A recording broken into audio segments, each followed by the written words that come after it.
What is up, guys? Welcome to another video, and today we have our second episode of the series Storytime, where I talk about my personal experiences with wrestling.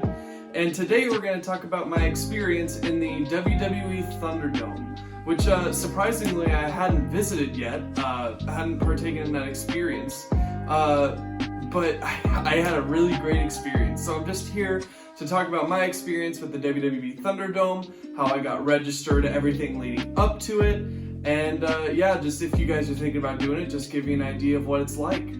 But before we get into that, if you guys could please hit that subscribe button. We are trying to get to 500 subscribers by the end of 2021. And once we do that, we will have an awesome unboxing video. You guys have no idea how amazing it would be to get to 500 subscribers. So if you could please hit that subscribe button if you like my content. So I saw the link for the Thunderdome, and I thought to myself, man, I haven't done that yet. You know, I haven't done something like that yet. And so I was like, it's gonna be a fun experience, so why not? So I clicked the link and saw a bunch of terms that I needed to agree to, and then you enter your name, as you can see, and then you use the CAPTCHA to verify that you're not a robot or anything, and once you do, you'll receive this registration confirmation email that will tell you a bunch of stuff that you can and can't do while you're in the Thunderdome, and it will also include a call time for some reason, and we'll get to talking about the call time here in a little bit. And then they say that you'll receive an exclusive link to view from the Thunderdome on the day of the event. So the day of Raw arrived, and I did indeed get the email, and it was in the afternoon or something, and the link's inside the email, and you'll also receive this checklist email, which gives you some browser recommendations. I didn't follow those. I have a MacBook Pro and I run Google Chrome on that. That's not on there. It only says Safari. I just used Google Chrome and it worked without any issues, so I wouldn't worry about that. I also adjusted my desk setup so that I could put my ring light behind the desk, as well as move the monitor so that the camera would be straight in line with my eyes.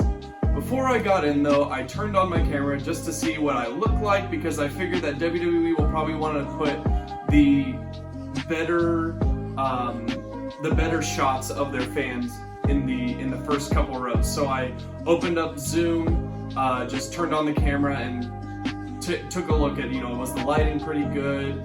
Could you see all my stuff pretty well? Stuff like that.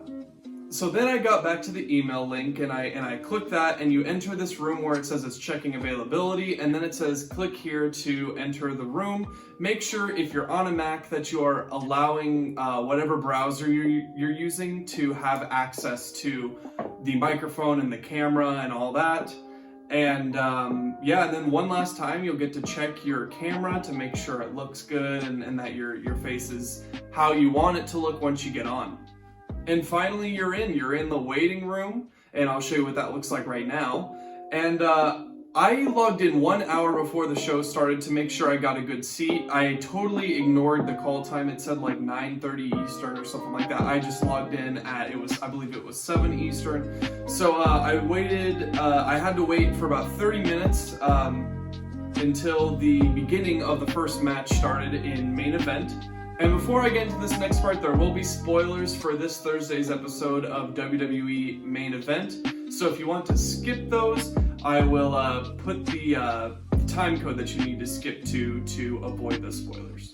So the first match was Mansoor versus Drew Gulak. And here's some screenshots of that.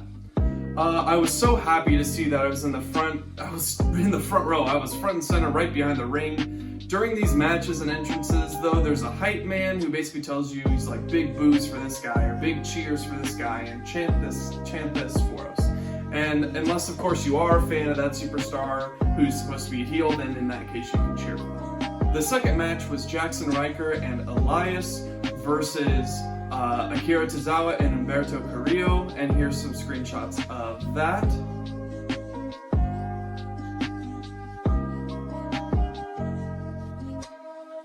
Then after that ends, the Raw show starts where you're allowed a brief break where you're allowed to go to the restroom or go get something to eat. And then they again bring up what you can and can't do while you're on camera, like you can't smoke, you can't vape. They prefer that you don't eat anything like a chicken leg or a hamburger or anything while you're on camera. They say nothing obscene, no promoting of third parties or anything political or anything like that. But what I mentioned in the during WWE main event is essentially what happens throughout the rest of the show and throughout the rest of Raw. So that being said, I'll give you some of the screenshots of myself on TV at the Thunderdome. First up, we have the segment of Miz TV, where obviously he won the WWE Championship at Elimination Chamber, and he's celebrating that. And MVP and Lashley come in and hang out for a little while and give him the ultimatum. And then I got a really good one during the Matt Riddle entrance, where he flips off his little sandals. Then a couple others during the match that he had. And then I also got some pretty good screenshots during the Lucha House Party versus Hurt Business. And then I also did get some good screenshots of when Bobby Lashley was entering the ring with MVP to discuss the ultimatum. And then finally, I think one of the better ones that I got was the entrance of the New Day, as well as while the New Day was fighting Retribution that night. Then sadly, after the Lucha House Party match, like literally right as that match ended, my computer froze up. I had to restart it, so I obviously lost my good seat. And at that point, I was just kind of like, you know, I had fun. I stayed in there for about 2 hours, had a really good seat. I got to see myself on TV, got plenty of screenshots and content that I could include in this video to show you guys. And I was just, you know, and generally happy that, you know, someone else in the Thunderdome was going to get a good seat and be able to see themselves. But in the end, I really enjoyed my Thunderdome experience. I really recommend it to anyone who's a WWE fan.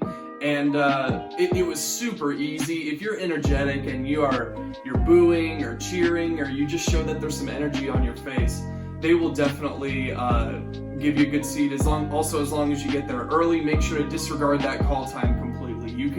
I would make sure to get there an hour before the show starts. But yeah, I would highly recommend taking part in the Thunderdome before it goes away, because hey, we're gonna have fans at WrestleMania, and who knows when we're actually gonna be able to have fan-attended shows. So be a part of the Thunderdome before that ends. Alright, and that was my experience being on the front row of the WWE Thunderdome. I hope you guys enjoyed some of the tips I gave you and some of the things about my experience that will help your Thunderdome experience will be just as good as mine. So thank you guys so much for watching, and again, if you could please hit subscribe so we hit that 500 subscriber goal. Hit like if you enjoyed the tips that I gave you, and leave me a comment. Have you been in the WWE Thunderdome yet? What was your experience like? Did you get to see yourself on TV? Yeah, just let me know. And again, thank you guys so much for watching, and I will see you in the next video. Peace.